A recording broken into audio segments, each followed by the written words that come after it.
গত 2 দিন ধরে সারা দেশ জুড়ে আলোচনার কেন্দ্রবিন্দুতে সাংবাদিক আসাদুজ্জামান তুহিনকে নৃশংসভাবে কুপিয়ে হত্যার ঘটনা। হত্যার সিসিটিভি ফুটেজ ভাইরালের পর সবার মনেই প্রশ্ন, এভাবেও কি মানুষ মানুষকে হত্যা করতে পারে?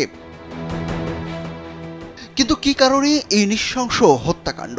পুলিশ জানিয়েছে, সন্ত্রাসীরা দেশীয় অস্ত্র নিয়ে বাদশা নামের এক ব্যক্তিকে ধাওয়া করছিল। সাংবাদিক তুহিন সেই দৃশ্য মোবাইল ফোনে ভিডিও করছিলেন। তখন দুর্বৃত্তরা তাকে ধাওয়া করে কুপিয়ে হত্যা করে। পুরো বিষয়টি ধরা পড়ে ঘটনাস্থলের একটি দোকানের সিসিটিভি ফুটেজে। পুলিশ সূত্রে জানা গেছে, গাজীপুরের বাসন, ভোগড়া ও চান্দনা চৌরাস্তা এলাকায় একটি চক্র আছে যারা ছিনতাইয়ের সঙ্গে জড়িত।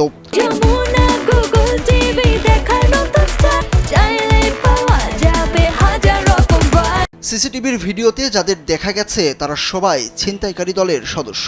তাদের বিরুদ্ধে বিভিন্ন থানায় একাধিক মামলা আছে। ভিডিওতে যে নারীকে দেখা গেছে তিনিও ওই চক্রের সদস্য হতে পারেন বলে ধারণা পুলিশের। চান্দনা চৌরাস্তা এলাকায় বিভিন্ন ধরনের ফাঁদ পেতে চক্রটি ছিনতাই করে থাকে। এদিকে সবার মনে প্রশ্ন, যে মোবাইল ফোন দিয়ে ভিডিও করছিলেন সাংবাদিক তুহিন, সেই মোবাইলটি কোথায়? কিন্তু তার মোবাইল ফোনটির সন্ধান পাওয়া যাচ্ছে না।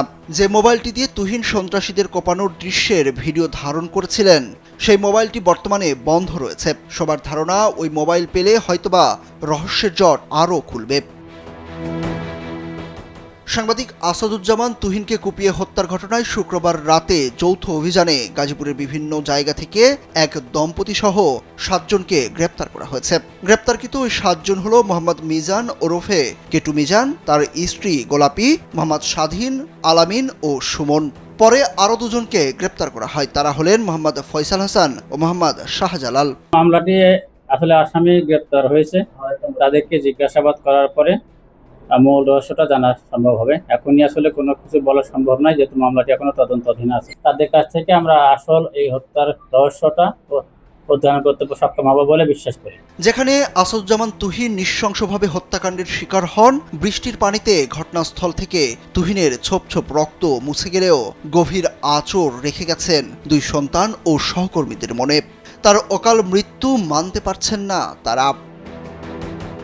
সুরুজ আহমেদ, কালবেলা।